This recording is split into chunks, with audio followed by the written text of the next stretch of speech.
All right, looks like we're on. Welcome back to some more Vintage Cube content.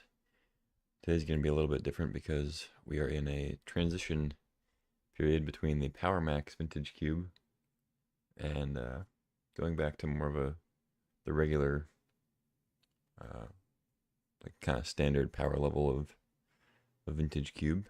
What they've been making slight changes to over the past couple of years. Um, they put out an article a couple days ago for the new iteration, showing all the changes and talking about some of the new archetypes and kind of combinations. So it looks like it's not going to be quite as dedicated to specific archetypes like the last iteration was, but there's definitely some more themes that we'll go over here. So you can go read the article if you want, but I'm going to go through all of it here anyway. Start with some blue cards, some card draw stuff. They're trying to get Proft's eidetic memory going. So basically, and I can, well, no, I guess if I make it better, it covers up with the webcam. Hopefully you can see it. Anyway, Proft's eidetic memory, 1 and a blue for legendary enchantment. When it enters, you draw a card. So 2 mana, draw a card. Like the floor is pretty fine. You have no maximum hand size. Okay. It doesn't come up super often in Vintage Cube. But at the beginning of combat on your turn, if you've drawn more than 1 card this turn, put X +1/+1 counters on target creature you control, where X is the number of cards you've drawn this turn -1. So it doesn't count your regular draw step, otherwise you just get a counter every turn. And I guess it'd be too good, I don't know. So then you could couple it with cards like Kiora, the Rising Tide, 3 mana, 3/2, draw 2, discard 2, so that, gives you 2 counters to put somewhere. Combat with the memory. If Brain Surge draws 4 cards, puts 2 back, but still counts the 4. So you get 4 counters to throw somewhere. They came from the pipes. 5 mana, make 2 manifest creatures, and then, or well, I guess it's not manifest. It's you manifest dread, whatever. So you do manifest the creatures, I guess. And then whenever face down creatures you control enter, you draw a card. So it's 5 mana, make 2 2/2s, draw a card. But obviously, if you manifest a creature, then you can flip that over later on. But yeah, some other cards that work well with it, like Occult Epiphany, which was in the Power Max Cube. X and a blue, draw X cards, discard X cards, and make some spirits based on the card types you discard. Then we have some demon themes, which is kind of new. We're having this Unholy Annex Ritual Chamber card from why can't I think of the name? Duskborn. So it might be hard to read, but it's kind of like a Phyrexian Arena effect, except significantly better, because not only does it have a second half that you can activate later, but the annex happens on your end step, so it happens the turn you play it, so it kind of speeds up what Phyrexian Arena would normally do. It's also only single black, and you do potentially lose 2 life instead of just 1 life, but if you have a demon under control, which they put a couple extra ones in, if you have a demon, then your opponent not only loses 2 life, but you gain 2 life. So pretty big swing when you're already drawing a card every turn for 3 mana. And then the other half, just 5 mana at any point when it's out, or you can that can be the first one you play too. You can play it for 5 and then unlock the annex later. But Ritual Chamber just says when you unlock this door, make a 6/6 black demon with flying. Yeah, demon creature with flying. So obviously works with itself. You play it for 3, draw a card. Maybe you lose 2 life because you don't have a demon yet, but then eventually you can Ritual Chamber, have a demon out, and start draining your opponent and drawing cards. So they added Archfiend to the draws. I don't think that the Archfiend has been in the cube yet. I know it's been in the Arena cube. And then we have Blade of the Oni, which I also can't remember if it's been in Vintage Cube. I feel like these two have been in Arena Cube for sure, but I don't know if either one's has been in the Vintage Cube yet. But they're obviously just adding them because they're demons, they work with the Annex, and they're also reasonably powerful for the Vintage Cube. So And then we have Mutavault back. It's an old classic, and it gets more use now that the annex is there. You can activate it, and then on your end step, you'll have a demon, so you drain your opponent. And then we have, they call it Torturous Bombardment, Marionette Apprentice, Spiked Corridor, Torture Pit, and then Goblin Bombardment. So sacrificing creatures to ping your opponent to death, pretty much. Bombardment also works, as they note here, works really well with the Johnny. You play it for 2, and then you bombardment the token, so you trigger a Johnny. And you have a red permanent, so that when you activate a Johnny, make the 2/1. If you have a red permanent, you deal damage to any target equal to the number of creatures you control. So really good combo there. But Torture Pit, the first side, Spiked Corridor, when you unlock this door, make 3 1/1 red devils. That when they die, it deals 1 damage to any target. And then the Torture Pit, if a source would deal non-combat damage to an opponent, it deals that much damage plus 2. So bombardment turns into lightning bolts, pretty much. Plus with the Apprentice, it doesn't, the Torture Pit doesn't like beef up the Apprentice trigger, but it works well with bombardment and kind of doubling up on that. So if you can put those in the same deck, you got a pretty good shot. And then another, I think a pretty big one, Up the Beanstalk is getting put in. Probably seen this if you play any amount of Constructed outside of Standard, or in Standard, I guess, even. But Up the Beanstalk, 1 and a green enchantment. When it enters the battlefield, and whenever you cast a spell with mana value 5 or greater, draw a card. So 2 mana, draw a card. Can't really be that bad, you know? It's never going to be like a complete dud. You cycle it for 2. But then anytime after that you cast a spell with mana value 5 or greater, you draw a card. And there are a lot of ways to play 5 mana spells without really playing 5 mana spells, without paying 5 mana for them. So, for example, they have here, you know, the Overlords. So you can pay 2 to play them with the impending, for the impending cost, but it still counts as a 5 mana creature. So you still get to draw a card off the Beanstalk. Same with the other Overlord. Same with Scion of Draco, which gets a big cost reduction based on your land types. So it's a card you could potentially cast for 2 mana, but it counts as a 12 mana spell, so you get to trigger the Beanstalk. We'll see how that goes. And there's some other ones they added too that work well with it. But here's the full change list, so I won't go like super detail or anything, and just run through them. But Enduring Innocence, of course they have this weird version on here, but Duskmourn card, Duskmourn cycle, you know, all the enduring creatures I think are pretty good. But yeah, 1 white, 2/1 lifelink. Whenever 1 or more other creatures you control power 2 less enter, draw a card, but it only triggers once each turn. It's fine. I mean, it's still pretty good. And then all the enduring cards, whenever they die, if it was a creature, return to the battlefield under your control if it's an enchantment. As an enchantment, sorry. So yeah, I mean, pretty cool card. 3 mana. It doesn't impact the board when it first comes in, but it's good at, even if they do deal with it with like a cheap burn spell or something, it comes back as an enchantment, and you still just get that effect for the rest of the game until they deal with the enchantment part of it. Which, you know, at which point you probably got a 2-for-1 out of it, even if you didn't draw any cards. But yeah, seems good. Definitely seems good enough for the cube. We'll see how that goes. We have Exorcise, a Duskmourn interactive spell here. 1 and a white, exile target artifact, enchantment, or creature with power 4 or greater. It's sorcery speed, but I think this is going to be pretty good. Just kill a big threat or any artifact enchantment, and exiling it is pretty big. I mean, with how much graveyard matter stuff there's going to be in this cube, and with reanimation, of course, always being a strategy, I think exiling the stuff is going to be pretty big. That's one reason I like Terra Sunder so much, is that it exiles the thing. This is going to be a pretty similar card. Overlord of the Mistmoors, it's the white Overlord. So 4 mana for impending 4, make 2/1 white insect creature tokens with flying, and then 7 mana. Obviously does the same thing, except you have a 6/6, and then happens whenever it attacks too. So these have kind of replaced the Titans, I think. I know Primeval Titan's out, at least I saw that.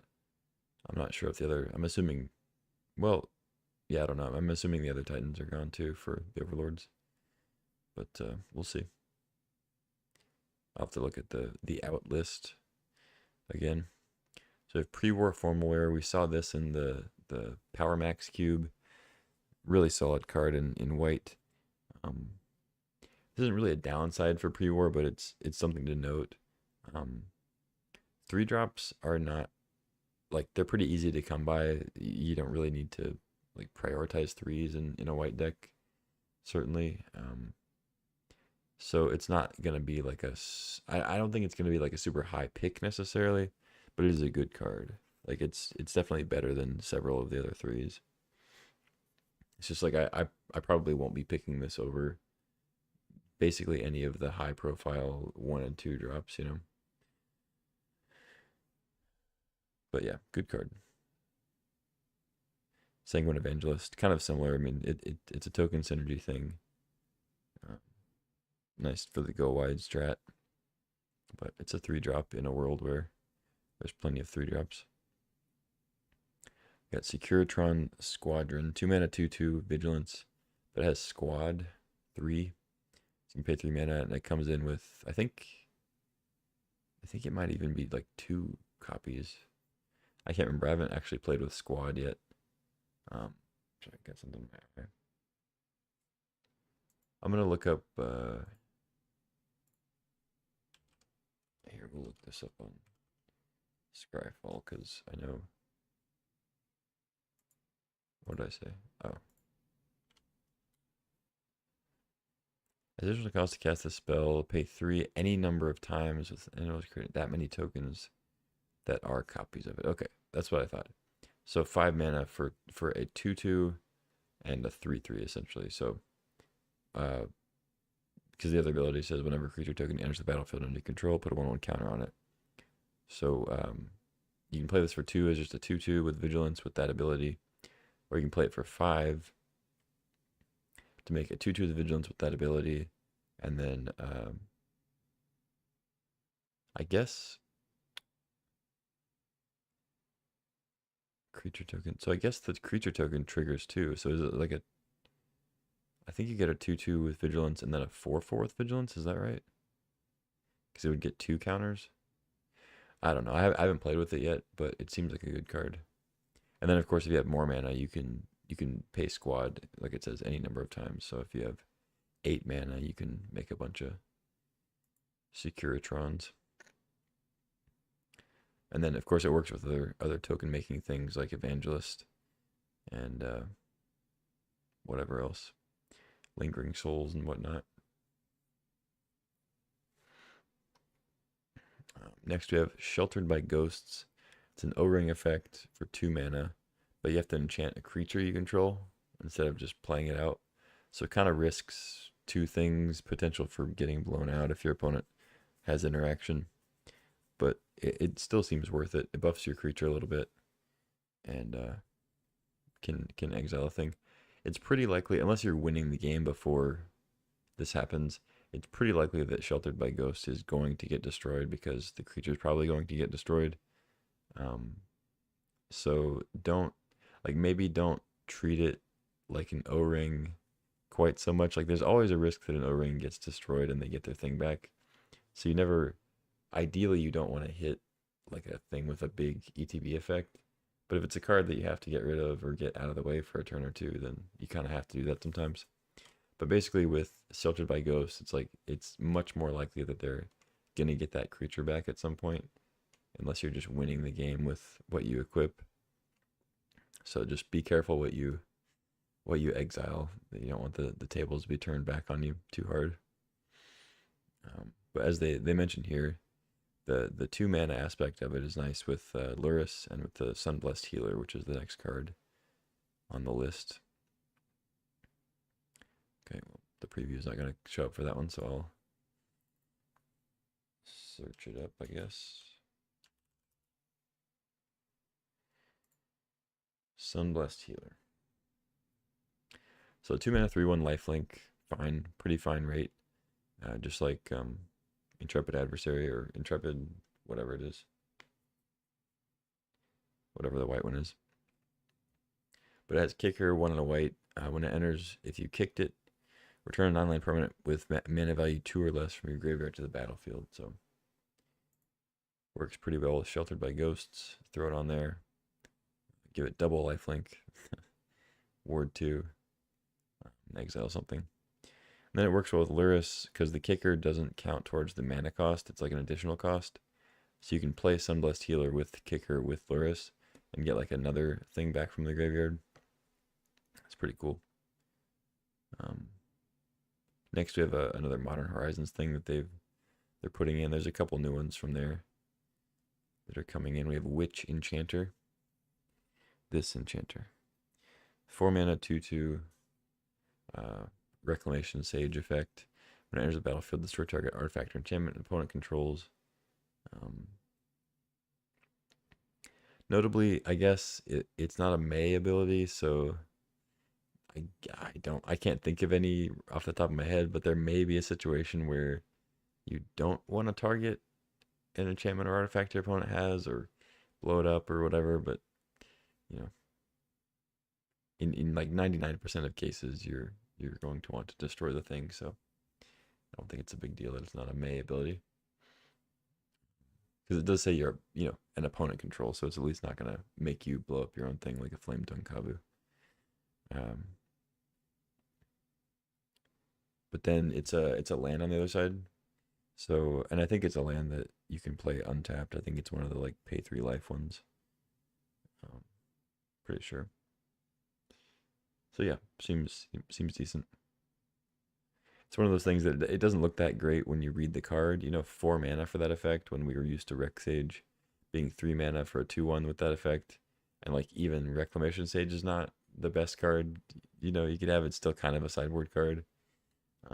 But Witch Enchanter being a land on the other side just makes it pretty versatile. It's a land when you need it to be a land. It's a spell when you need it to be a spell.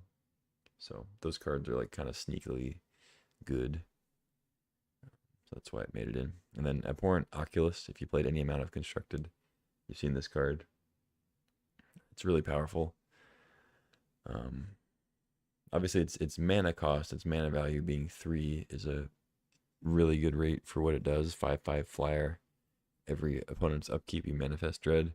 But then, it has the additional cost. Exile 6 cards from your graveyard. Really not that hard to get that many cards in your graveyard, even by turn 3.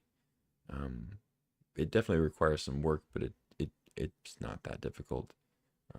We have cards like Malevolent Rumble, Consider, even stuff like that. Cheap stuff to put things in the bin. And then if you don't want to exile cards from your graveyard, you can just recur this. There are ways to get it into play otherwise that are pretty good value.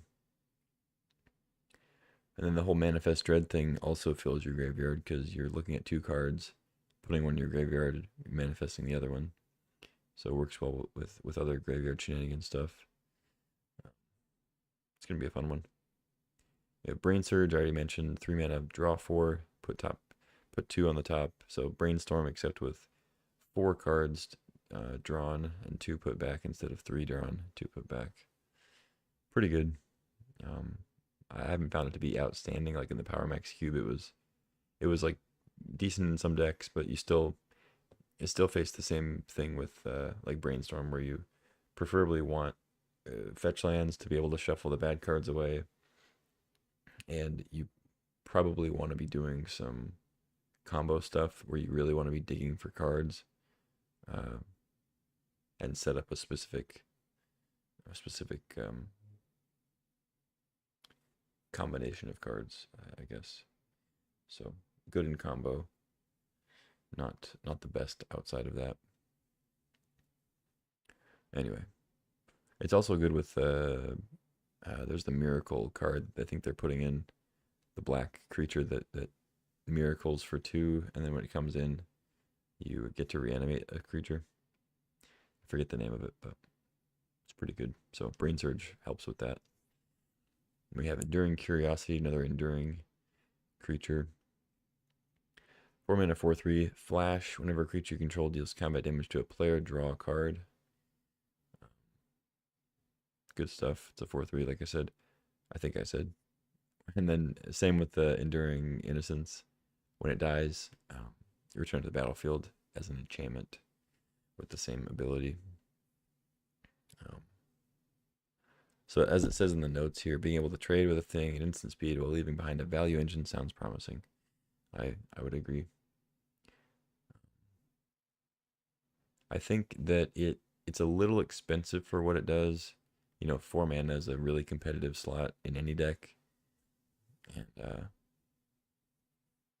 it may be that you end up with stuff that's better, but there are going to be a lot of times where you want this card in your deck, and like a blue-red tempo list, blue-green, I think it'll be good. But yeah, moving on to Fact or Fiction. It's a classic. 4 mana, instant, reveal the top 5. An opponent separates those cards into 2 piles. You put one into your hand and the other into your graveyard. So your opponent can split them however they want. 2 and 3, 3 and 2, 4 and 1, 0 and 5 for whatever reason. However they want to split them, and then you get to pick which one you want. And the other ones, importantly, go to your graveyard, which is big for, as they say in the notes here, the Delve spells and Oculus and several other graveyard shenanigans. It doesn't count towards card draw, so like it doesn't work with Proft, with the eidetic memory thing. But good card, especially good when you have other things to do at instant speed, because holding up a 4 mana instant with no other options, it's fine, but it's not ideal. So usually you want some counter spells or some interaction that you can hold up at instant speed along with Fact or Fiction, so that you can deal with their thing if you need to, or you can draw cards if they don't play anything, or if they don't play anything good. But yeah, classic card. If you know anything about Vintage Cube, you already know how to play that one. Kiora, the Rising Tide. I think I mentioned that already a little bit, but 3 mana, 3/2, draw 2, discard 2. Then it has Threshold. Whenever it attacks, if there are 7 more cards in your graveyard, you make an 8/8 Legendary Octopus. So you can't make multiple 8/8s out at the same time. But like say they killed an 8/8, when you attack again with Kiora, if you still have Kiora, then you can make another one. Or if you want to, I mean, you can kind of give your 8/8 vigilance in a way. If it doesn't die, you can. Well, no, I guess it's when it attacks. So you can't actually really do that. I was gonna say you can make it and then keep the untapped one, but it happens on attack, so you wouldn't be able to deal the damage yet. So yeah, just one octopus at a time. But yeah, seems like a good card. 3 mana, 3/2 body that loots for 2. So good in the discard strategies. Good to bin lands or whatever when you don't need them. And then make an 8/8 in the mid to late game. We have Occult Epiphany, like I mentioned. X and a blue. Draw X cards. Discard X cards. Make a 1/1 white spirit with flying for each card type among cards discarded this way. So its floor being 2 mana, draw 1, discard 1, make a 1/1 flyer. It's fine. I mean, it even at the lowest point, Epiphany is a good card. Like I think you'd play that. You'd play it for pretty much every point on the scale. Play it for 6, draw 5, discard 5, make probably 3 spirits at least. But yeah, all at instant speed. It's similar to Fact or Fiction in that way, where it's like it's really nice to be able to hold up counters or in other interaction, and then if they don't do anything relevant, then you get to Epiphany. Get some flyers that can attack right away. So pretty good stuff. Also great, you know, in a deck where you're just trying to like chump block and set up combos. You can play for 4, draw 3, discard 3 to try to find your thing. Maybe make a spirit or two, and then chump your opponent's creatures all while drawing cards with the same card, same mana. So I think it'll be a good one. And then Eidetic Memory I already went over. 2 mana, draw a card, a max hand size. You get benefits for drawing cards. Throw counters around. Sink into Stupor is another land spell card. So 1 blue instant, return target spell or non-land permanent and opponent controls to its owner's hand. So it's a reprieve without drawing a card, or it's a like a why can't I think of the, well, Into the Flood Maw is kind of what it is without gifting the card, but I can't think of another card that bounces a non-land permanent. I know there's one that's like a, you know, unsummon effect. That's gonna bother me. I guess Repeal, I don't know. Repeal without drawing a card, or Reprieve without drawing a card. There we go. They both start with re. Anyway, it's an instant, of course, because you have to have it be an instant for returning spells. Wouldn't be very effective at sorcery. And then on the other side, it is a land, taps for blue. You can play it untapped for 3 life, I believe. So yeah, like I said before, it's not, it doesn't look that great just on the spell side, but that's because it has the flexibility of being a land, which is pretty strong. So I think overall it's gonna be a good card.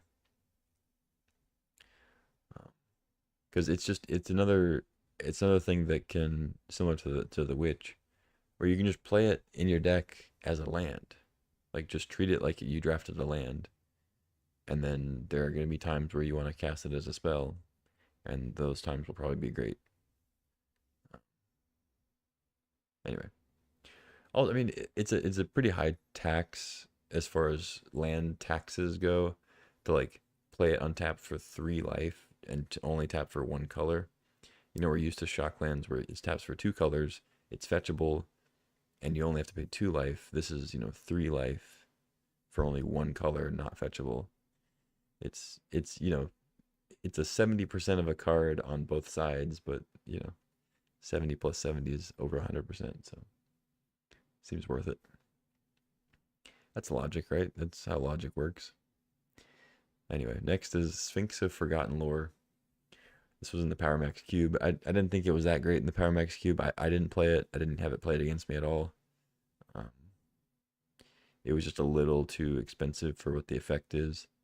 I think a little bit too slow for the Power Max, but I think it'll be a solid in the regular Vintage Cube.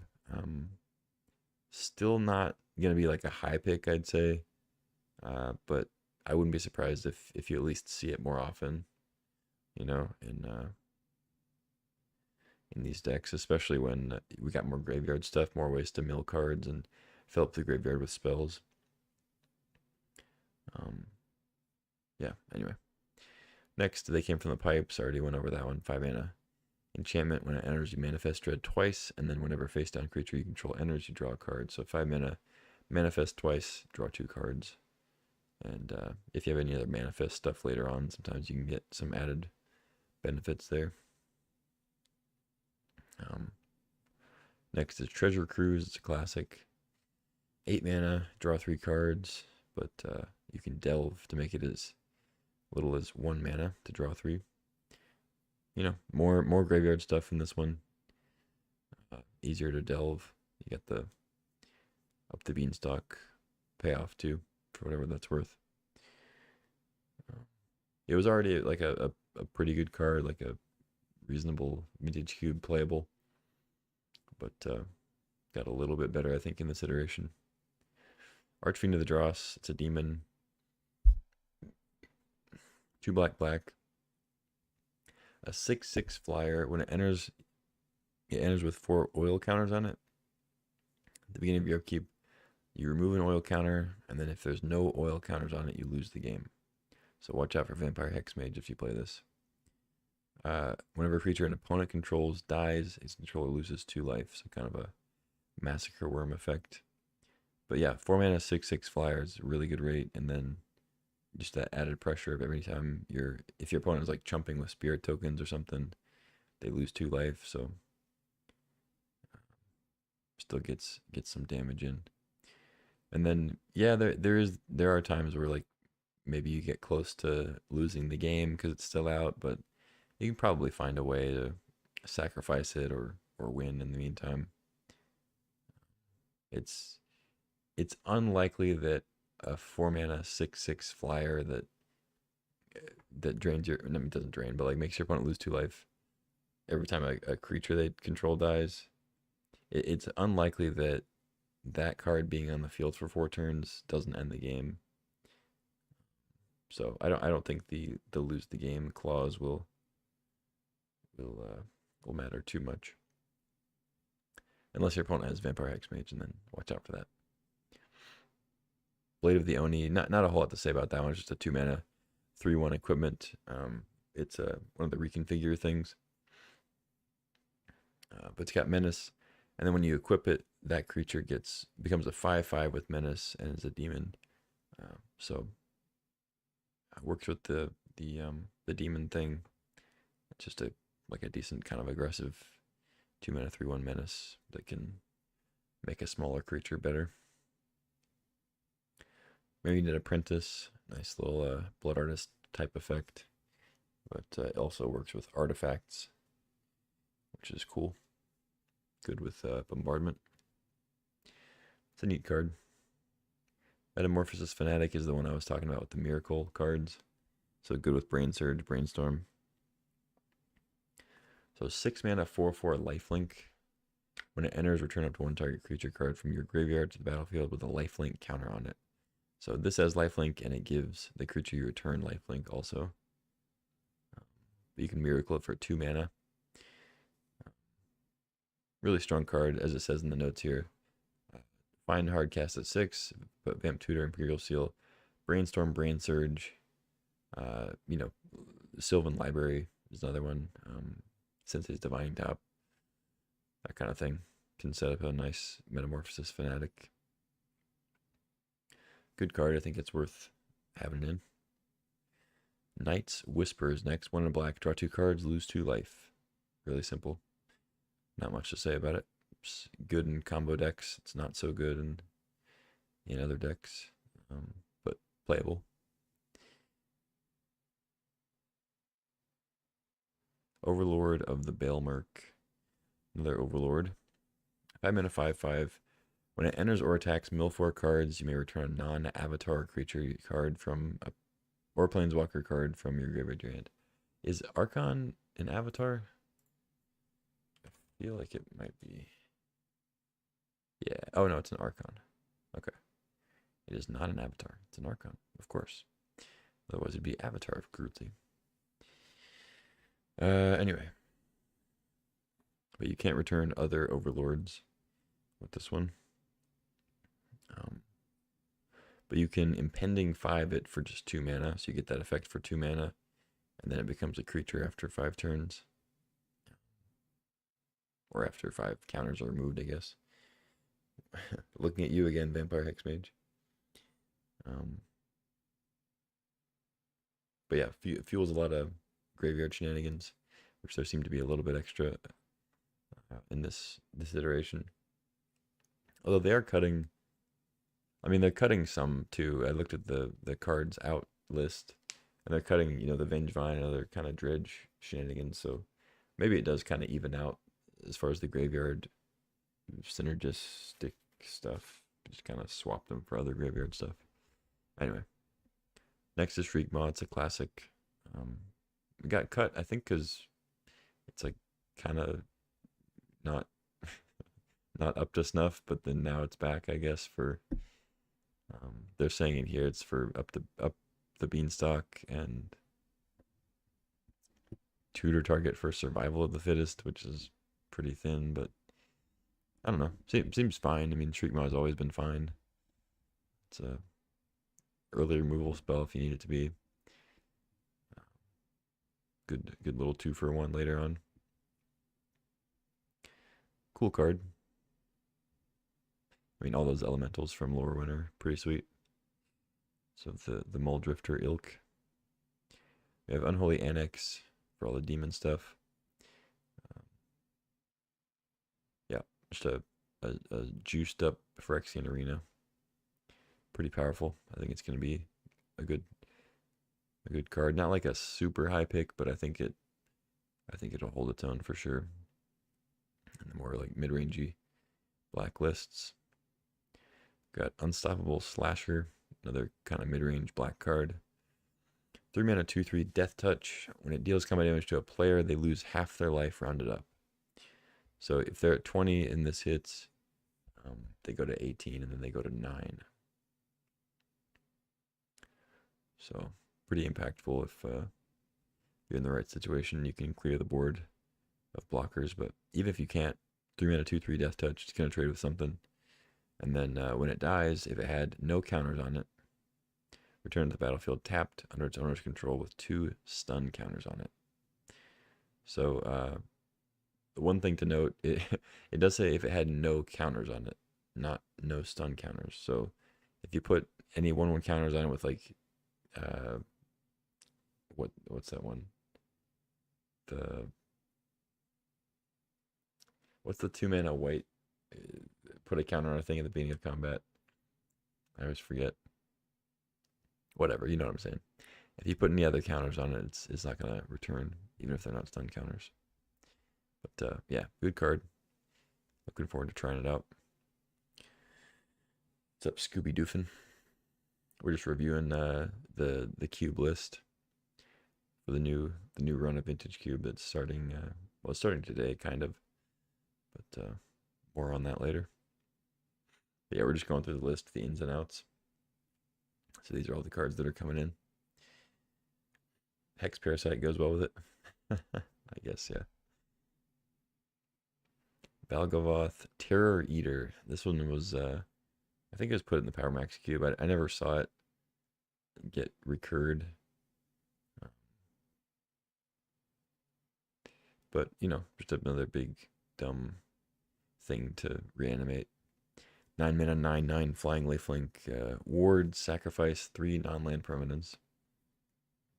If a card you didn't control would be put into an opponent's graveyard from anywhere, exile it instead. Okay. It's a pretty expensive Dothy Voidwalker. During your turn, you may play cards exiled with Valgavoth. If you cast a spell this way, pay life equal to its mana value rather than pay its mana cost. Okay. So it combined Bolas's Citadel and Dothy Voidwalker. Pretty cool. Yeah, I don't know. I mean, it's just kind of another option, I guess, to recur. It seems pretty strong, obviously, but I don't know. I guess we'll see. Next up, Chainsaw. This is a good one. 2 mana for an artifact. Equipment. When it enters, deal 3 damage to up to 1 target creature. So decent rate for removal. 2 mana, sorcery speed, 3 damage. It's fine. But then whenever one or more creatures die, put a rev counter on Chainsaw. And then when you equip it for 3, the equipped creature gets plus XO, where X is the number of rev counters on Chainsaw. So it's not like whenever the creature dies to Chainsaw or like dies to the creature you equipped it with. It's just anytime any creature dies, you put a rev counter on it. So it can go well in like the Goblin Bombardment strategies or Marionette Apprentice type stuff. But also just triggers anytime your opponent's creatures die from like blocking the equipped creature, and just kind of keeps going from there. A hefty equip cost. I mean, three to equip is kind of a lot, especially if it gets disrupted. Then you pay 3 to equip, and then they kill the creature. It's like you spend a lot of mana to not do anything. But the floor, you know, being 2 mana, deal 3 to a creature, is makes it pretty good. Also, it being an artifact, has some uses too. red-blue artifact lists. Fear of missing out has been there. Badon, or Badone. I've heard this. How do you get access to the free Vintage CUBE Preview League? It's grayed out for me. Do you need to have qualified in some way? No, you don't have to qualify. So I think they tweeted about it, and they probably did an article too. But if you go to the store on Magic Online and you type in the what do they call it? Redemption something, or promo code. It's like promo code redemption. It should be in the bottom right. There's like a little bar that says promo.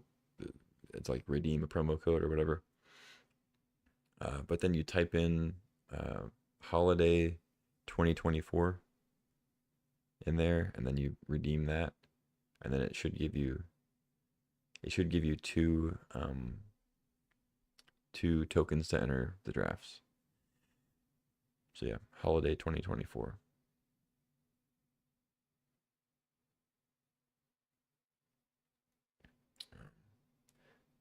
But yeah, I was gonna talk about that a little bit later.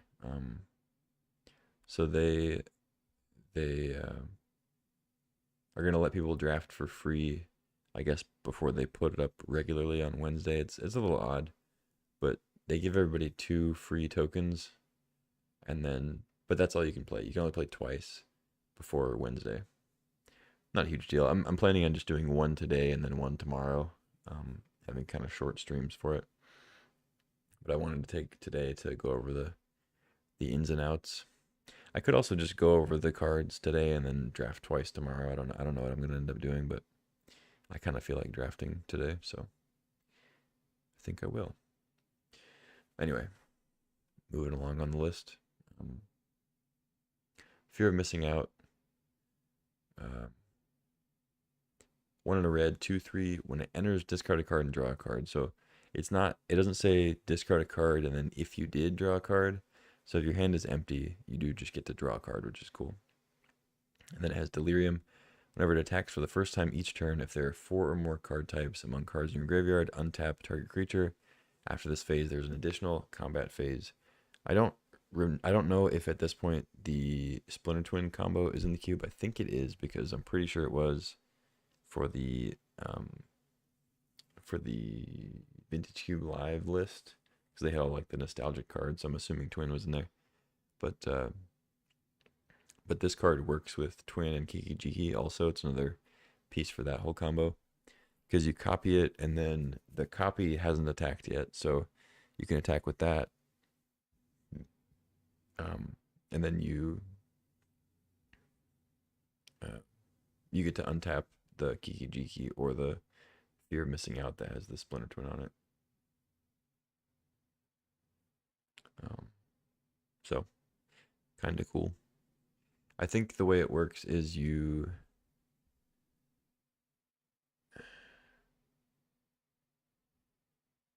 actually, now I'm forgetting how it goes. So when it attacks for the first time,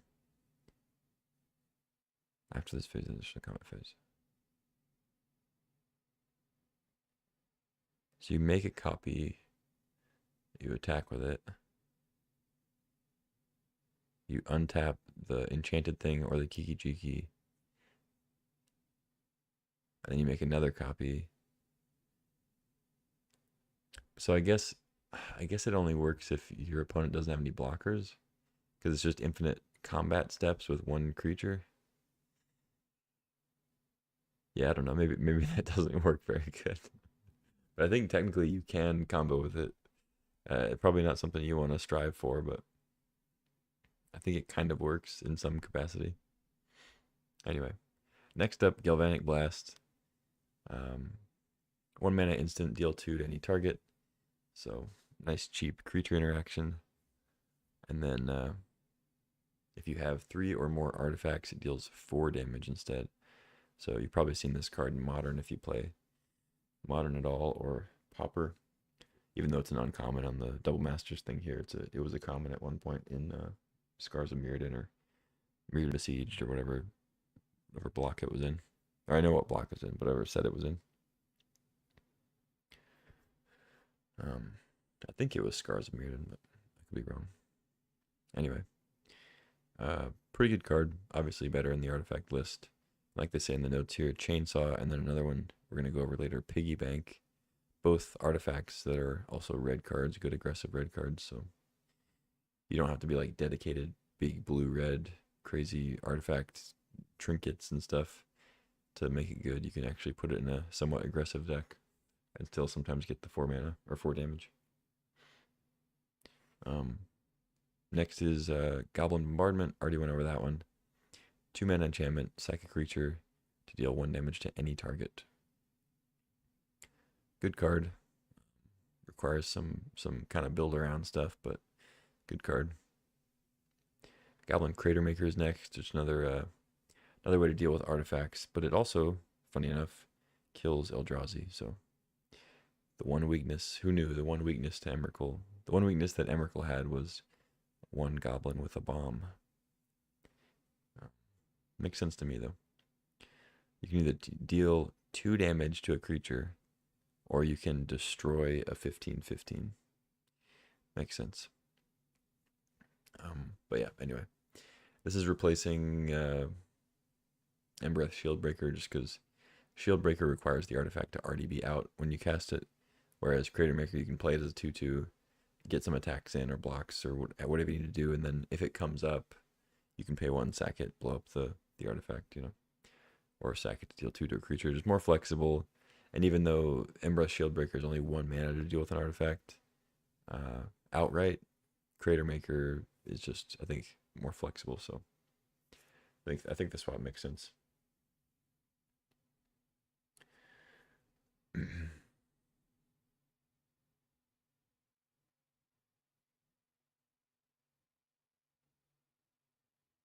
What's up, Shug?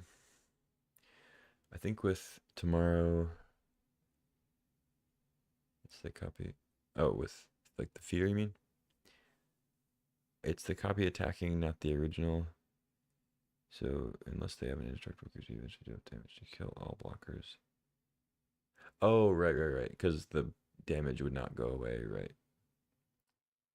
Yeah.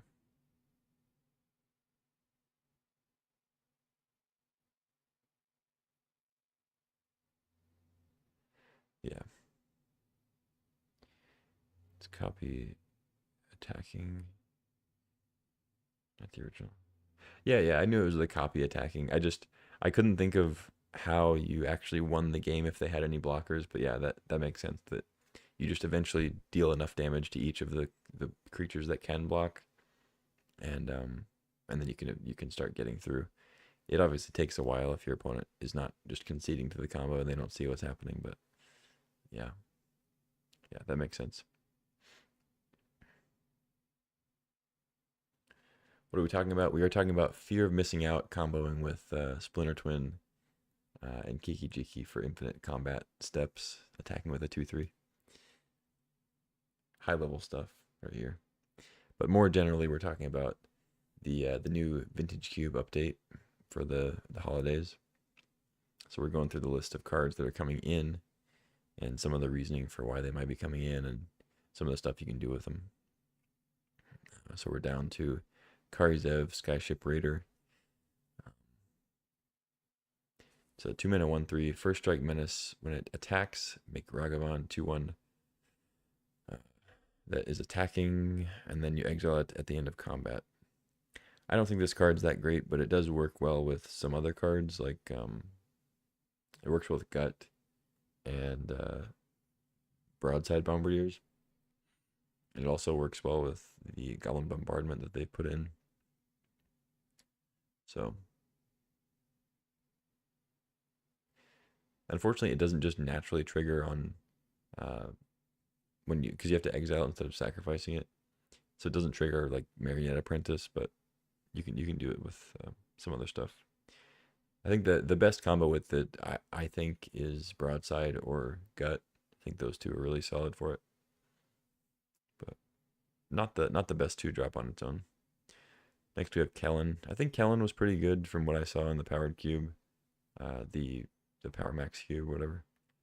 It's a 1 mana 2/1 that you probably don't, unless you really just don't have anything else to do, you're probably not going to level it right away if you play it turn 1, but it's nice to have the option later in the game to just pay 2 and get in, maybe hit another land drop if you're missing land drops, and then once you pay 3 to make it a 3/2 double strike, then it becomes, you know, a legitimate threat that your opponent kind of has to deal with.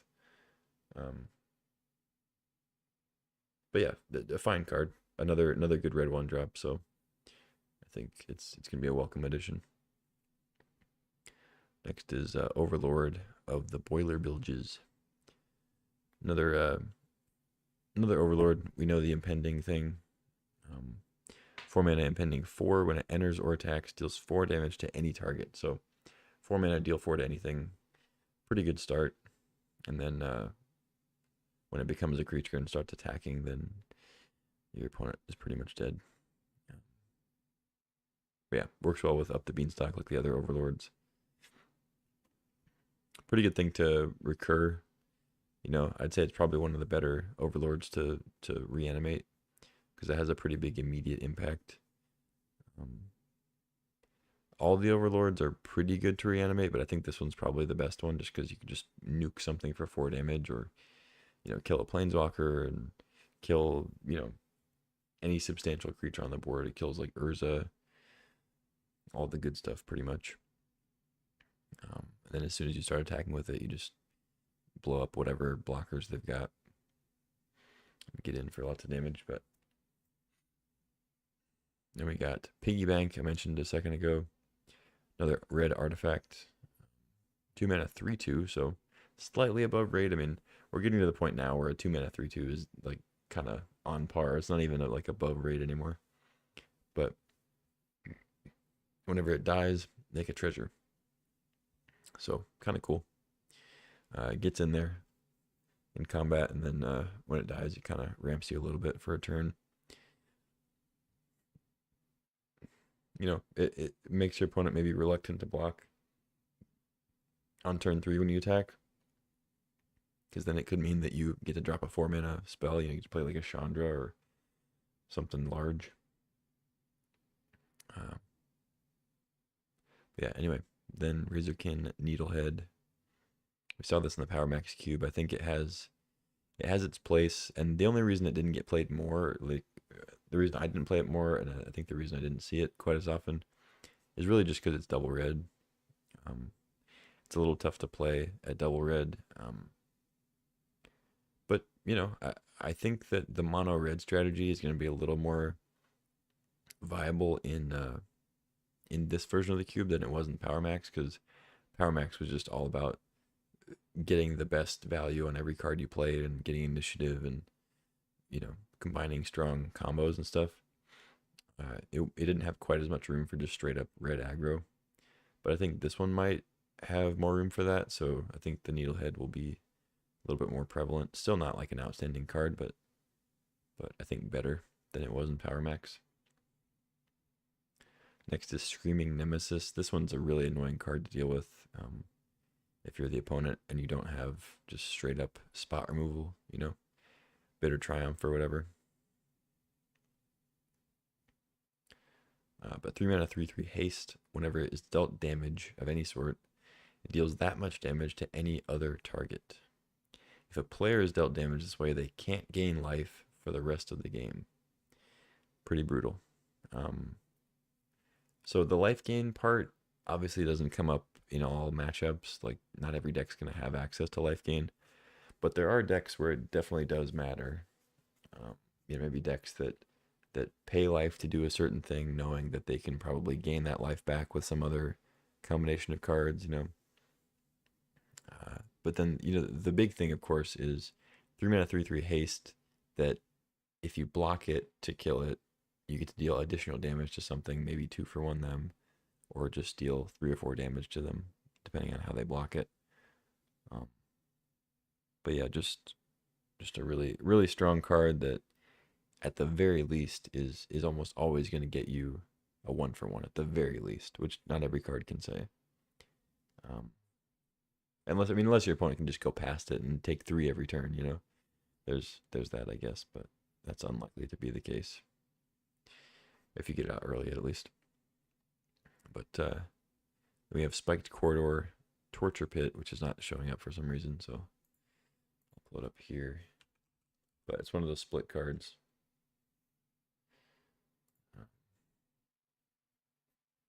Or one of the rooms, I mean, you can unlock after it's out.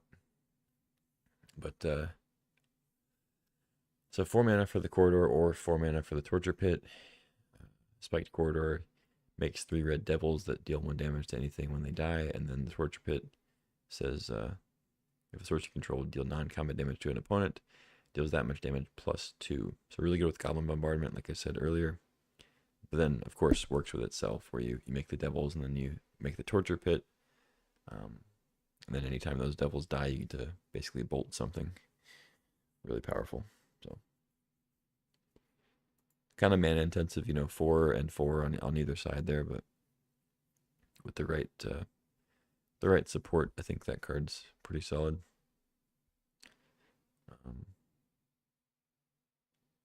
Finally for red, we have Tarfire, another just straight up burn spell. A single red for 2 damage to any target. But like it says in the notes here, cheap interaction is in ever rising supply, and this only does 2 damage, but it supports Delirium, Goyfs, and Occult Epiphany nicely. So the tribal instant, which I think they've changed to Kindred, I believe. That's another card type. So this card is 2 card types, so it's great with Delirium because that's half of Delirium already just in 1 card. And then all the Tarmogoyf, Pyrogoyf, or what's the Nether? I always forget what the black one is. I think it's Necro something. That's not Necrogoyf. I always forget the name of that one. But all the Lurgoyfs, it works with those. And then Occult Epiphany cares about the card types that you discard. So yeah, I think all that probably makes it worth it. It's not gonna be a high pick, but nice to pick up if you already have some of those other cards or strategies. Next is Balustrade Worm, which does have Delirium. 3 green. I think it's a decent card. I mean, if you are in red-green beats, it's a pretty solid 5 if you didn't end up with anything else that's better. 5 mana 5/5 trample haste is a serious threat, and it not being able to be countered is actually pretty significant. And then you have the Delirium ability, which is pretty good too, especially if you're in a deck where you're milling cards, you're playing Malevolent Rumble and stuff like that. You get Delirium, and then you just get a free as far as card advantage goes. You get a free worm coming out. You can only do it as a sorcery, of course, it makes sense. And it has a finality counter on it, which means the next time that it would die, it gets exiled instead. But you can still bounce it. So if you have some way to bounce it, if your opponent ousts it or unexpectedly absents it or something like that, you will just get to play it again. Anyway, not that that's super relevant, but I think it's a card that has a spot here, but is not, I wouldn't say is outstanding just because there's a lot of other 5 mana plays you can make. But it's the green Thundermaw Hellkite, so probably a good way to think of it. As good as Thundermaw Hellkite is, that's pretty much how good Balustrade Worm is in the green lists. Next is Chaldea Guardian. This was in the Power Max Cube. I didn't think it was very good. I think I made multiple comments about it not being very good, but I did try to play it at least once. I know I drafted it like at least twice, but I played it in the main deck at least once, and I got a couple opportunities to play it, and it was a little underwhelming. Well, it says in the notes here, even a bit underwhelming. It's probably why I had that word in my brain, but yeah, anyway, 4 mana, 4/3. Whenever it or another creature you control with mana value 4 or greater dies, you make 2 1/1 green and white citizen creatures.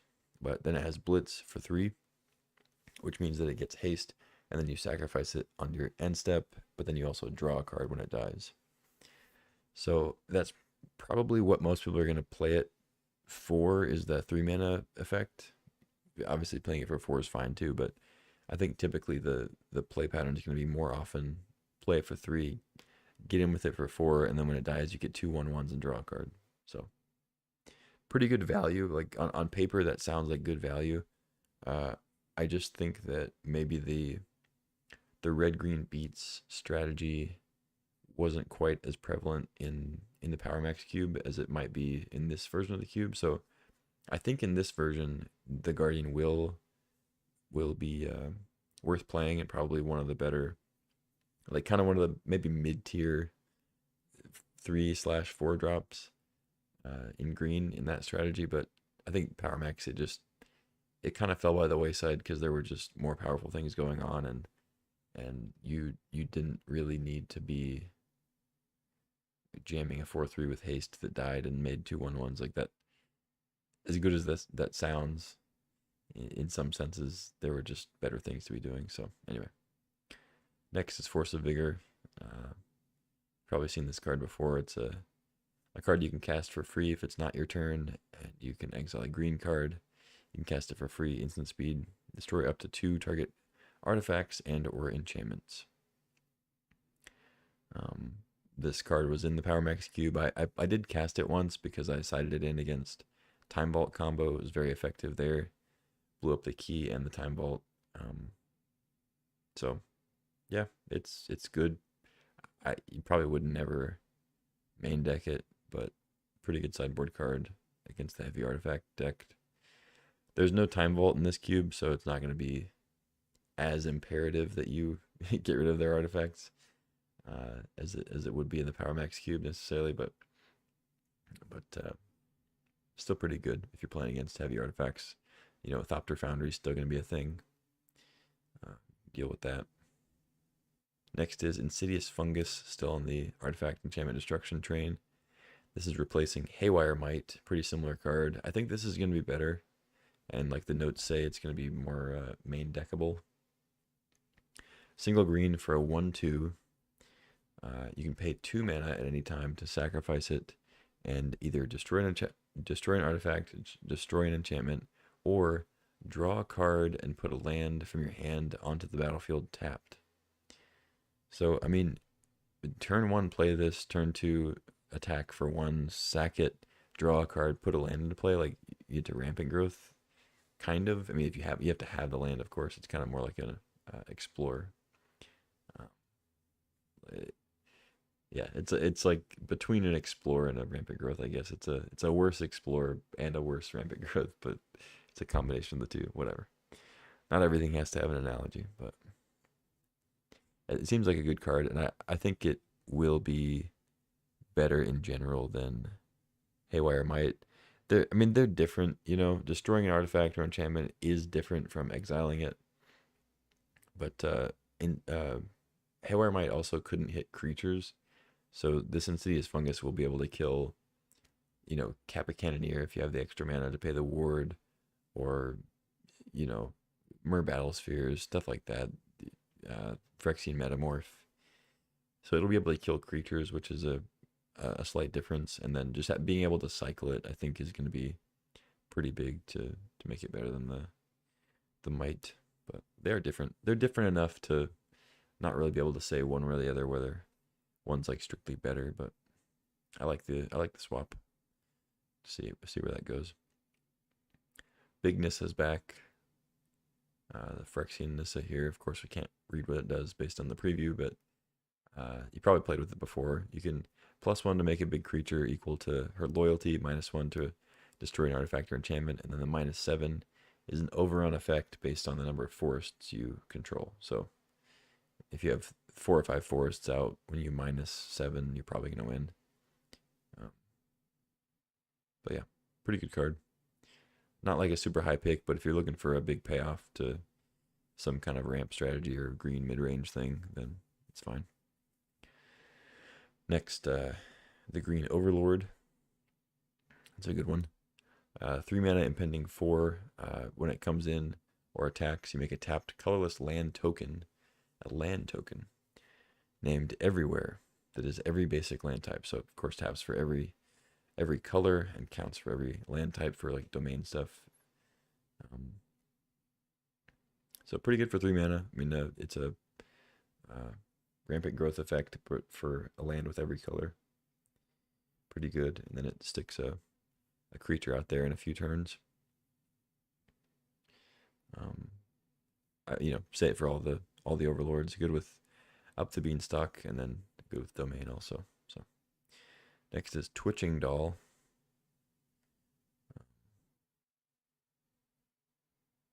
This was in the Arena Cube, and I thought that it was pretty good in Arena Cube.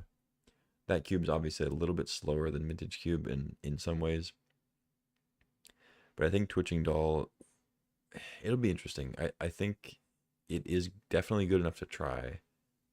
I'm not sure if it'll be good enough to keep in the cube, but definitely good enough to try out. I completely agree with that. 2 mana 2/2, tap to add 1 mana of any color, put a nest counter on it, and then you can tap it, sacrifice it, make a 2/2 green spider with reach for each counter on it.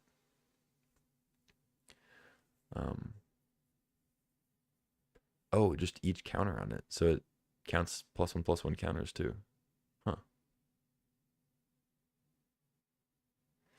That's interesting. I don't know if that'll really matter too much, but if you want to stack some 1/1 counters on it with like Prof's Eidetic Memory and then sacrifice it for a bunch of spiders, could be something. But yeah, another mana dork with some added benefit later on. Seems pretty good. It is a 2 mana dork that doesn't have hexproof, so it's not like Paradise Druid and Sylvan Caryatid, where if you're putting 2 mana into your ramp creature, letting it have hexproof so you don't lose out on that 2 mana and lose out on your ramp is really nice. That's what makes Caryatid so good. But I think Twitching Doll, even though it doesn't have hexproof, the fact that it's an artifact and a creature for delirium stuff, Goyf stuff, like I talked about with the Tarfire, and having that late game, sacrifice it for a few spiders, I think makes it pretty solid for like the green sort of mid-rangey stuff. Next is Up the Beanstalk. Talked about it a lot already. 2 mana. When it enters, you draw a card. Whenever you cast a spell with mana value 5 or greater, draw a card. So good stuff. We've seen it go crazy in constructed formats, so I think it'll be good here too. Ursine Monstrosity is next. I really like this card. I think it's really strong. 3 mana 3/3 trample. At the beginning of combat on your turn, mill a card, choose an opponent at random, blah, blah, blah. When it attacks that player, yeah. So it attacks each combat, you mill a card, and then it gets +1/+1 and indestructible for each card type among cards in your graveyard. So once again, good with the Twitching Doll we just talked about, Tarfire. But you don't really have to work too hard for Monstrosity to be good. Like it is obviously better if you have more card types, but it's gonna get its damage in regardless. Like even if this card just attacks as a 5/5 each turn, it's still pretty good. Because it never loses a combat unless Blightsteel is blocking it, it gets -1/-1 counters. But it's never going to lose a combat in terms of like dying. So they have to put something either bigger than it in front of it, which is hard to do because it's at least going to be like I mean, at minimum it is a 3/3 if you have literally 0 cards in your graveyard. Like if they have like a Dothy Voidwalker out or something, it is possible for it to be attacking as a 3/3. But in almost every scenario, it's going to be at least like a 5/5 typically by the time it's attacking. Because you play this on turn 3 or whenever you can get it out. It mills a card, and then when it attacks, it's already milled another card. So, through other game actions and stuff, there's probably going to be at least 2 card types. So, say it attacks at least as a 5/5 in most cases. 5/5 trample. They can't really trump it as trample. They can't really trade with it because it's got indestructible when it attacks. So, yeah, difficult to deal with. You kind of just have to bolt it or have a spot removal when it's not attacking. Pretty much, that's how you deal with it. But yeah, strong stuff. I like it. Valgavoth Valgavoth's Onslaught is a new one. XX green. And then we have Manifest Dread X times. Then put X +1/+1 counters on each of those creatures. So 3 mana, Manifest Dread once for a 2/2. Not that great, but fine. It's a card you can play, 3 mana, Manifest Dread. 5 mana, Manifest Dread twice. Put 2 +1/+1 counters on each of them. So that seems to be kind of the sweet spot. Obviously, getting more than that is gonna be better, but that's probably where you're gonna cast it most of the time. You don't really want to cast it for 3. It's probably typically going to be a 5 mana spell, but then if you can cast it for 7, then it's pretty insane. But yeah, the 5 mana, get 2 2/2s with 2 +1/+1 counters. So 5 mana, 2 4/4s that you get to kind of choose and sort of do some scrying or surveilling, essentially. It's kind of nice. Or I mean, it's not really surveil because you're not choosing cards that you can end up drawing, but you can choose which cards go under the manifest, which is better than just straight up manifesting, of course. Fuels the graveyard a little bit too. Anyway, good card. Good kind of just another green mid-rangey flexible thing. Next is Walk-In Closet. This is just kind of the new replacement for Crucible of Worlds, because they've decided that since most Crucible decks ended up being green anyway, that putting Walk-In Closet as a replacement for Crucible, with the added benefit of Forgotten Cellar on the other side, which doesn't come up super often, but can possibly come up. So it's kind of, you might as well swap it in since most of the decks are green. Can afford to just pay green instead of playing an artifact. But I don't know. I mean, you could argue keeping Crucible instead because the Forgotten Cellar is rarely used. But I think it's a good change overall. Next is Kaito, Bane of Nightmares. This is the ninjutsu planeswalker. So during your turn, as long as Kaito has 1 or more loyalty counters on him, he's a 3/4 ninja creature and has hexproof. Pretty good. So 3 mana to ninjutsu this out as a 3/4 with hexproof. And then it has +1. You get an emblem with ninjas you control, get +1/+1. You can 0 it to surveil 2, then draw a card for each opponent who lost life this turn. And -2, tap target creature, put 2 stun counters on it. Pretty good stuff. But yeah, ninjutsu for 3 is solid. To get that out, Alpha Deathclaw is next. Seen this in the Power Max Cube. I like it. I think it's definitely a good addition. It's kind of Woodfall Primus ish. Just cheaper to cast, cheaper to hard cast. But you can still natural order for it and recur it and stuff like that. But yeah, Menace Trample 6/6 when it enters or becomes monstrous. That paying 7 doesn't always come up, but it can if you end up hard casting it. But when it enters the battlefield or becomes monstrous, destroy target permanent. So you can blow up lands, blow up whatever you want. Yeah, good card. Good big green payoff.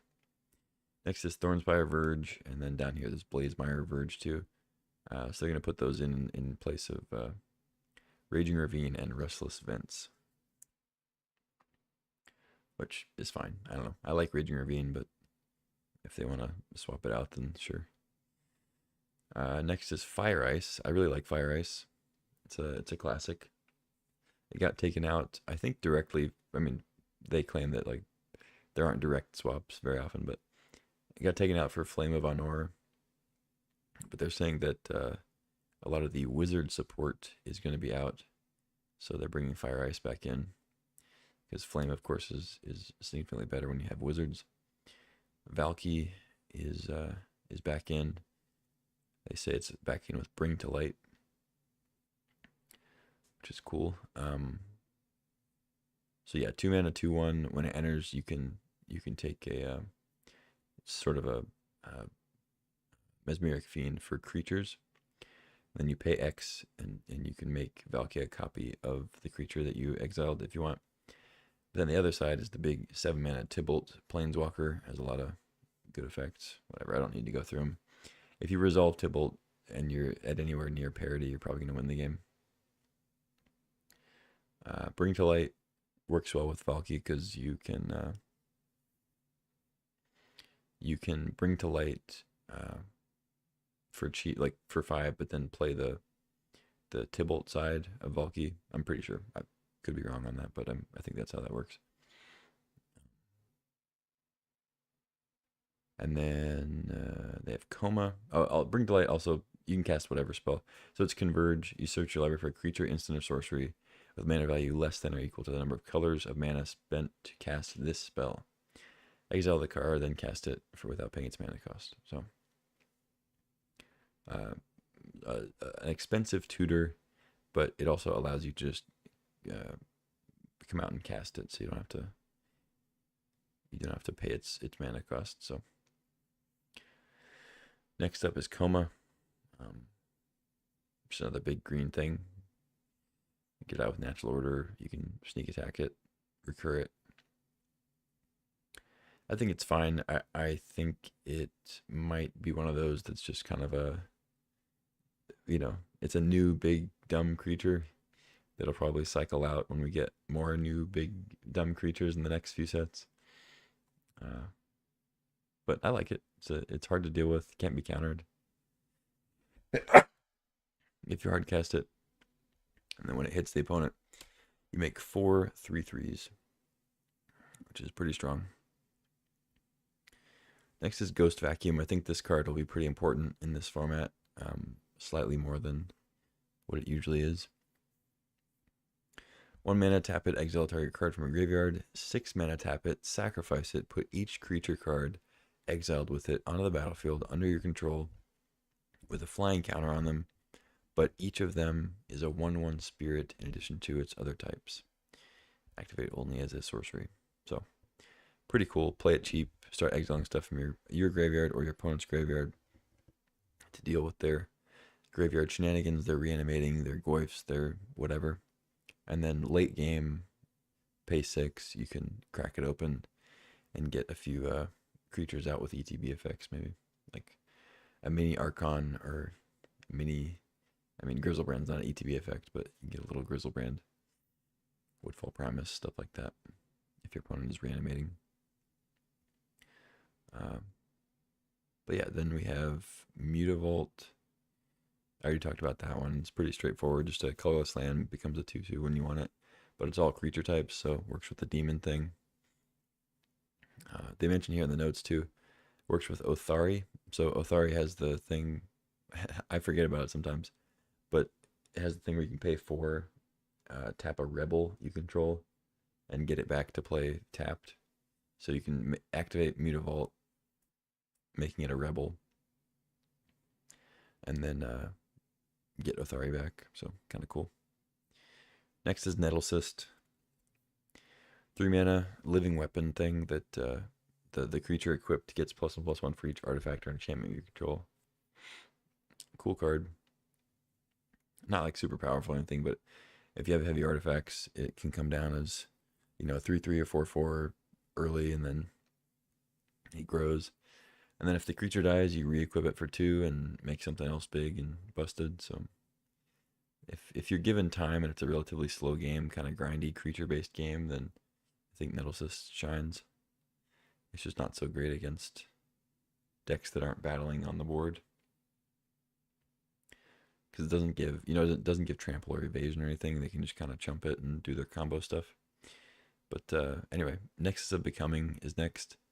I haven't played this card at all. I've heard people say it's good. I haven't had it played against me. I haven't played it myself. I don't know. I'm sure it is good in the right deck.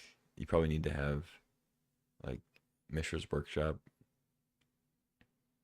to make it really strong, and the right creatures to put out as 3/3s. But to me, it seems like I keep seeing it as like, oh yeah, Nexus of Becoming. Oh, that's good. Oh yeah, that's a good card. Oh, I like it in this deck. And then nobody ever really plays it, so I don't know. Um, I almost want to like some of these cards like this. I want to go on a mission to specifically play this card to see if it turns out to be good. Because I feel like if I don't do that, I'm just never gonna play it.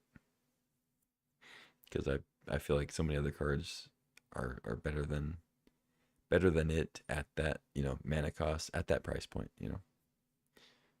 Um, Next is Reckoner Bangbuster.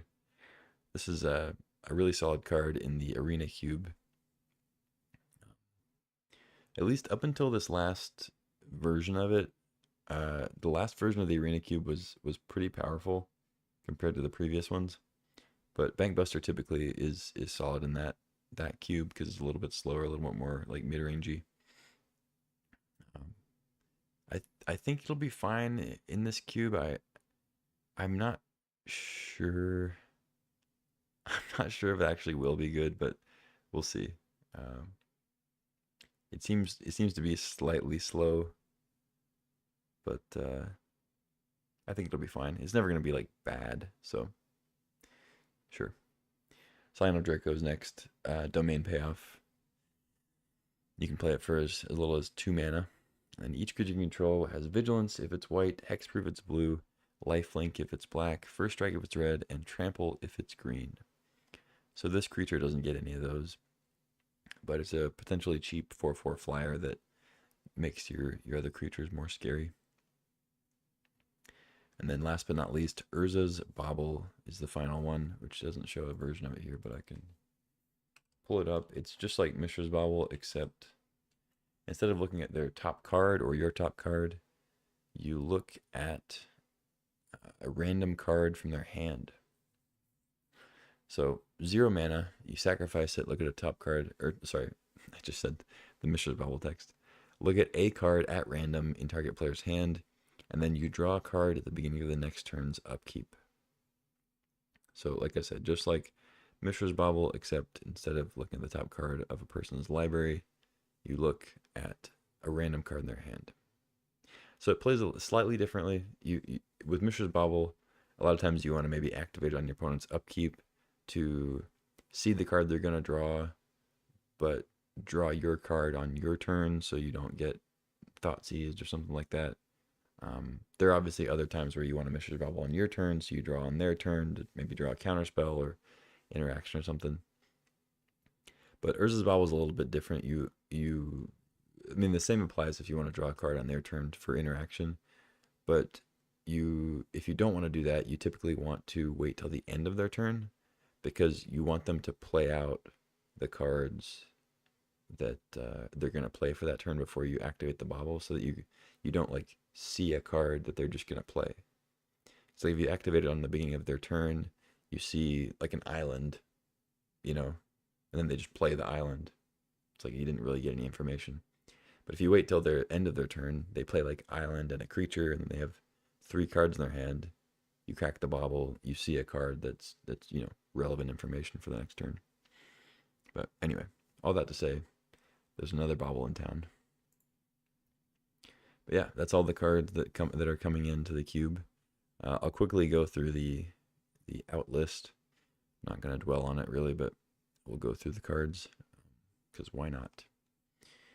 We have Aven Interrupter is leaving us. Mana Tithe is gone. I feel like Mana Tithe is going to come back at some point. It's just kind of one of those cards. Timeless Dragon. Yeah, that's fine. I rarely played this card, rarely had it played against me, and when I did, I was pretty happy to have somebody play it against me. Showdown, I think, is a good card, but I understand why it's going. There's just so many other 4-drops that you can put in to replace it, and it's a powerful effect, but yeah, like I said, a lot of options at 4. Voice of Resurgence, I like the card, and I actually drafted it a decent amount in the last iteration of the cube, but I understand it leaving.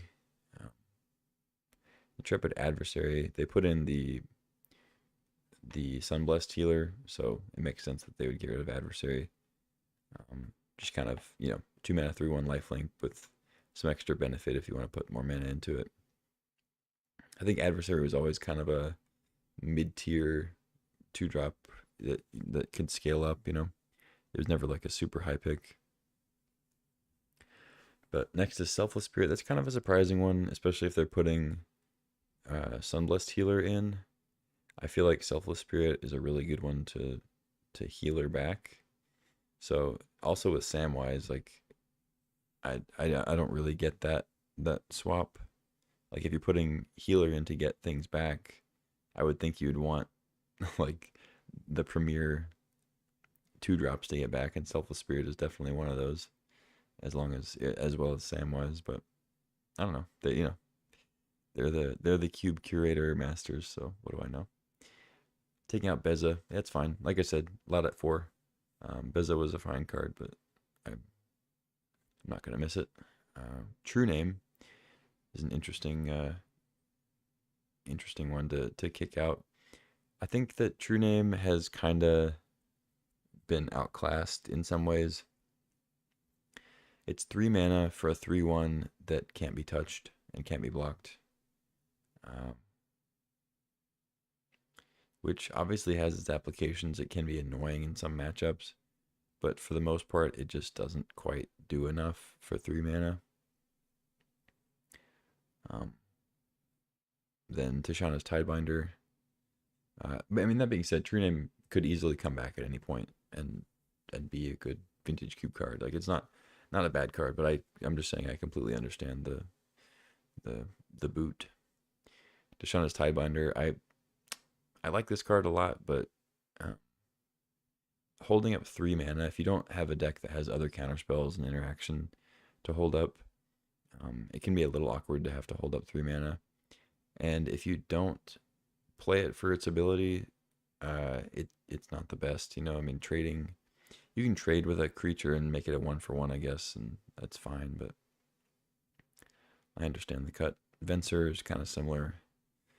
Cool card, but I get why they would cut it. Vendilion Click.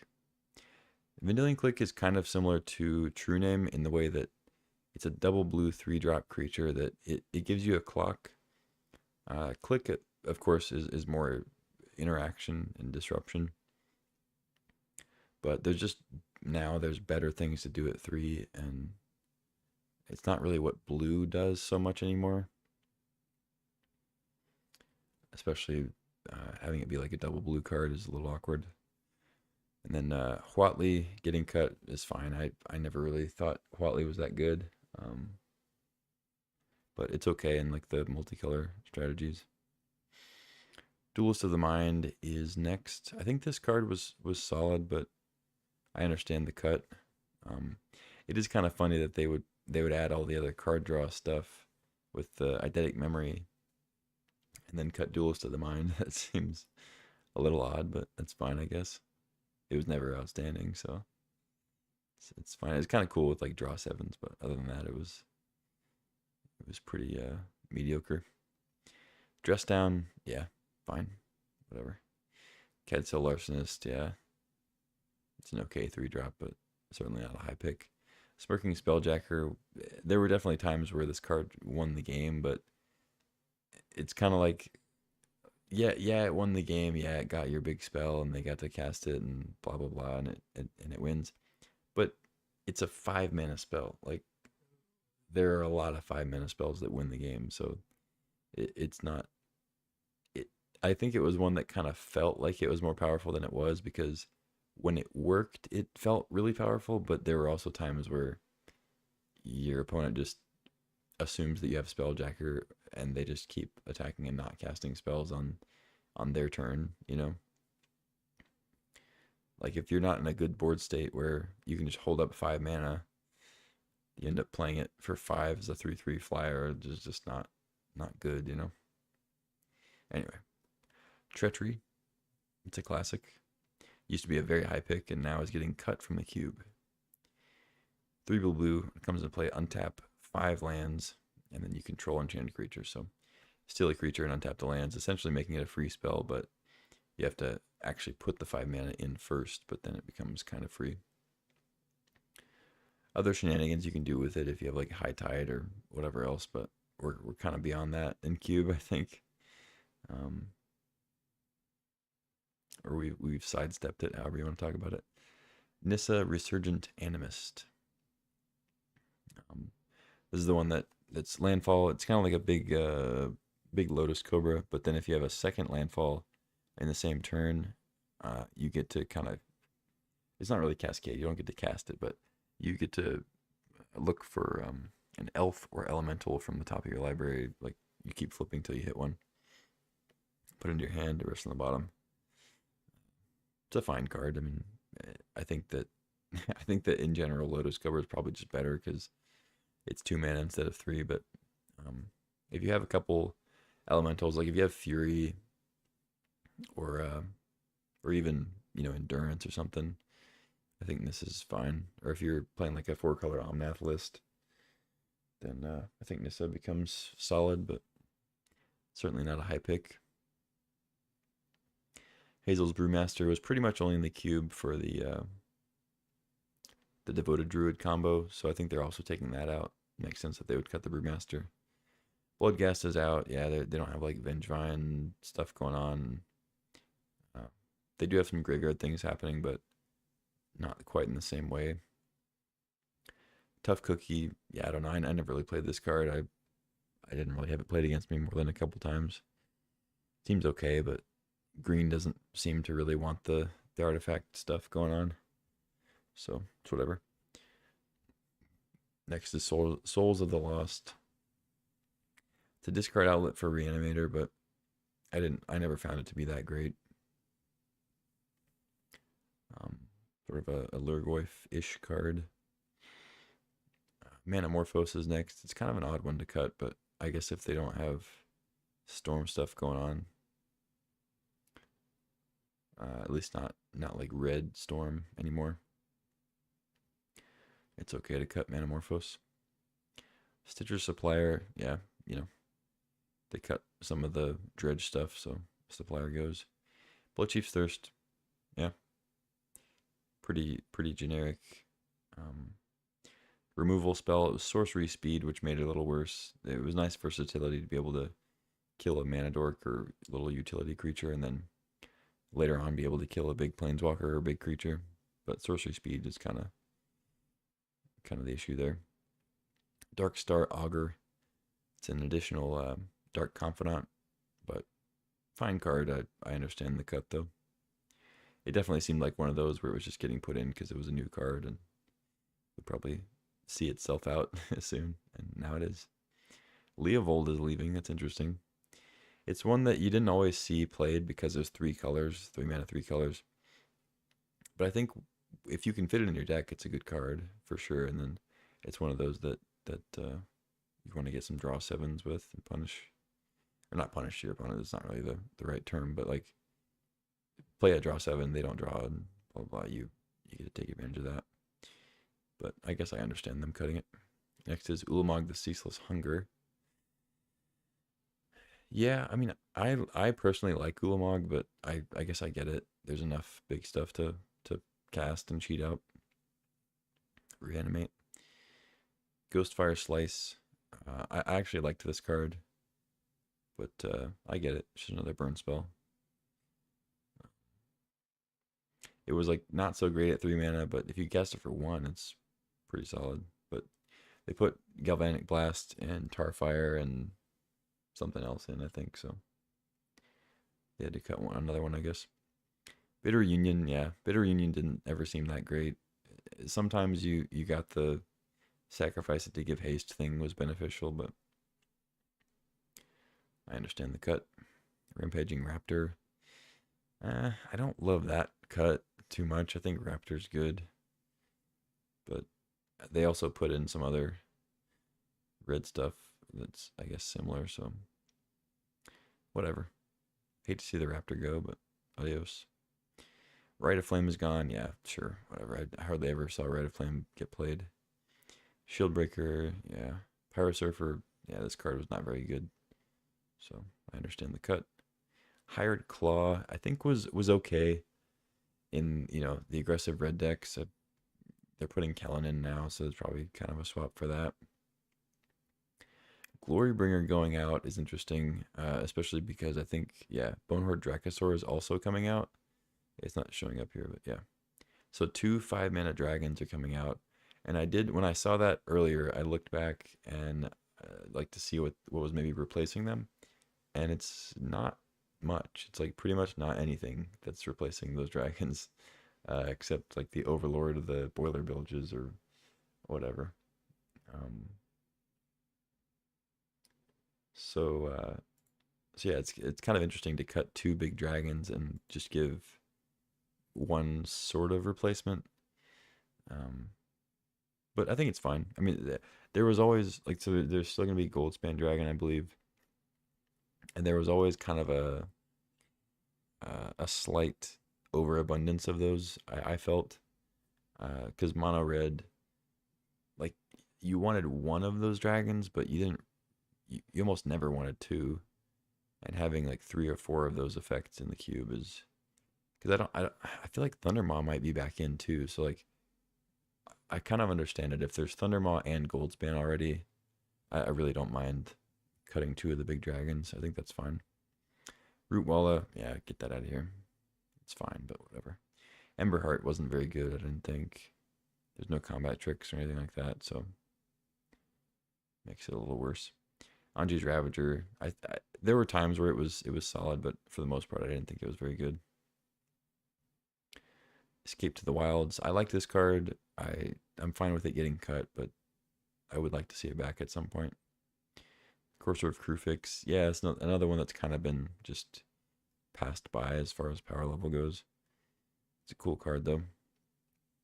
Foundation Breaker. Yeah, just a disenchant effect that they've exchanged for something else. Haywire Might, same thing. Myco Spawn was pretty cool. I would like to see the Myco Spawn back, I think, at some point.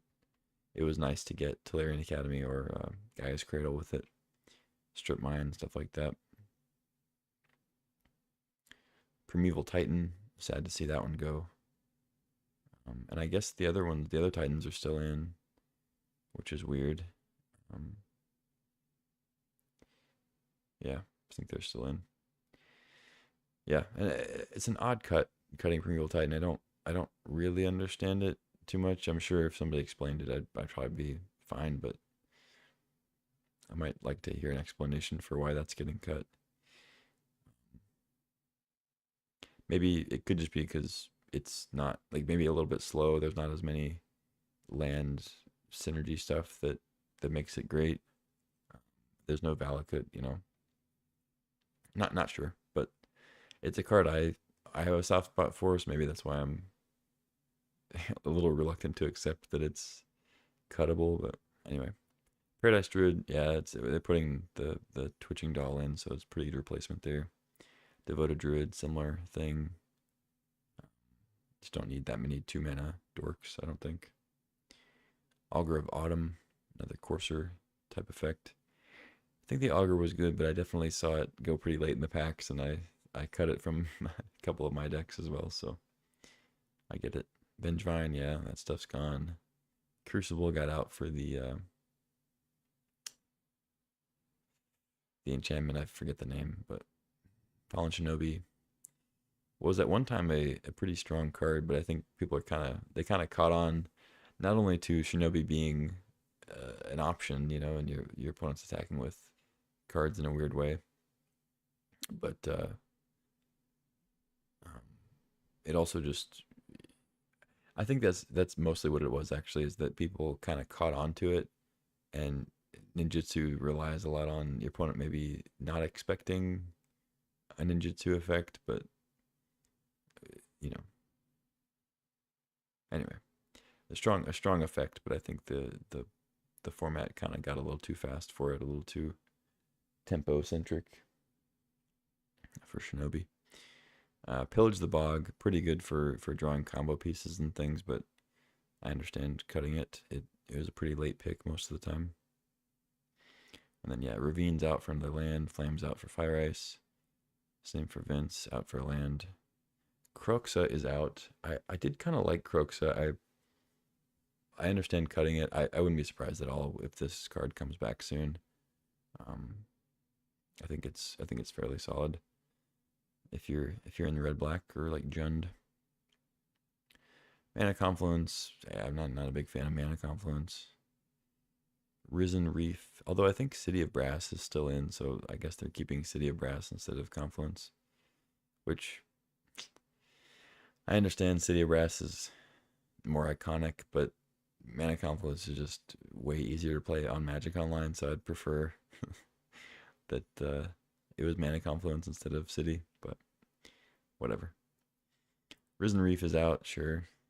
Pop Hatch Recruit is out. Yeah, it seemed like another, put it in because it's a new card type thing. I didn't expect it to stay. Field of the Dead is out. That one seems to kind of cycle in and out.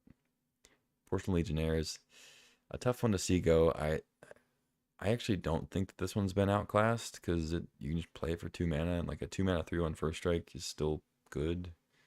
So I don't love this cut, but it's fine. It's also not that impactful. Like it's a card that I think is perfectly justifiable in Vintage Cube, but it's also not. It's not a card that synergizes with really anything except Delirium and Goyf's, being an artifact creature. You can play it in any aggressive deck, any kind of mid-rangey deck if you need a 2-drop. So, I don't know. I don't really like the cut, but I'm also fine with it, if that makes sense. Golos is out. Yeah, they're cutting Field of the Dead. Golos, without Field of the Dead, it's really only good with, like, Tolarian Academy, and it's a pretty expensive way to get Tolarian Academy out. Why are they... They're cutting Talisman of Indulgence. Okay. Cutting Squee and Basking Root Wall, sure. Yeah, that was all just the graveyard stuff they were trying out. I don't know why they're cutting Talisman of Indulgence unless they're cutting all the talismans. Wait a minute. I don't get that.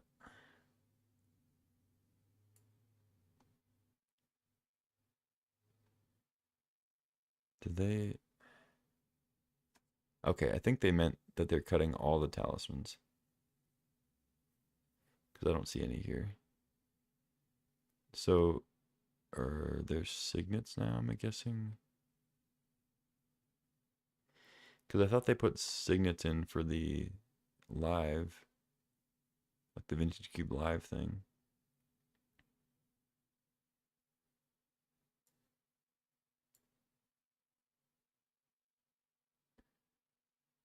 Oh, unless they put the... I guess they put them outside of the colorless. It's like Simic. There's Simic Signet. No, they have all the other talismans. What the hell? Why would they do that? What am I missing here?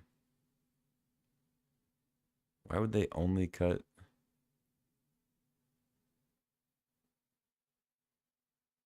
Okay, so they don't have the green-white talisman. That makes sense. Because green-white doesn't typically need that.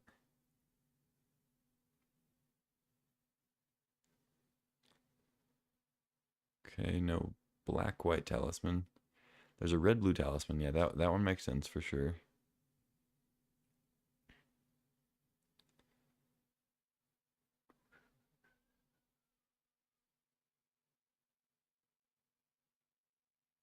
Okay, no red-green talisman. That's fine.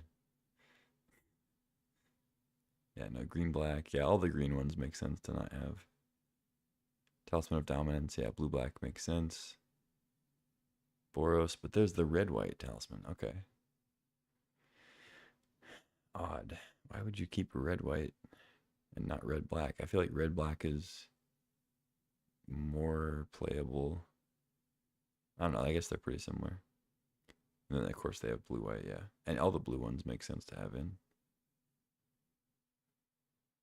Weird. Okay, so red black talisman out. They're whittling them down.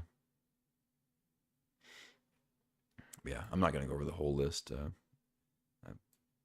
take too long. It's not worth doing. But yeah, those are all the changes. Um, Looking forward to drafting it and seeing what's up. I think it's probably gonna be difficult to beat the Power Max cube though. I had a lot of fun with that. I kind of expected to burn out of it because maybe I initiative would be too annoying to play against or the combos or blah blah blah. But it ended up being super balanced from my experience, and I think it was a lot of fun to draft just multicolor initiative, just broken cards and good fixing, and I had a lot of fun. There were hardly any packs or drafts where I was like, oh, I got to take all these dead cards and put together this weird deck and whatever.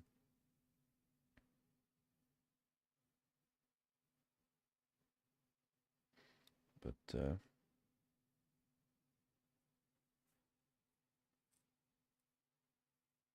anyway, but yeah, it's gonna be tough competition. I think it'll still be fun though. So I can either do one draft now because there's only like the free draft things available and you only get 2 tokens. So I could do one now and one tomorrow.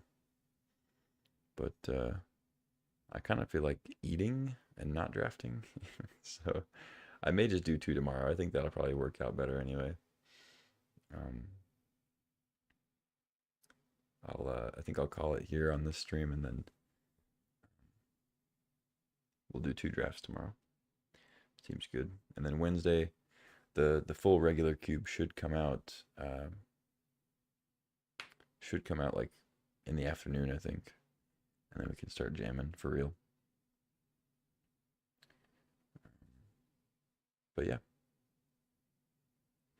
I think the changes are interesting. I'm not particularly excited about any one thing or one change, but I trust the cube curators because they made a pretty good Power Max cube, so I think that their changes here will be good too. Ready to experiment with the new stuff. But yeah, till then,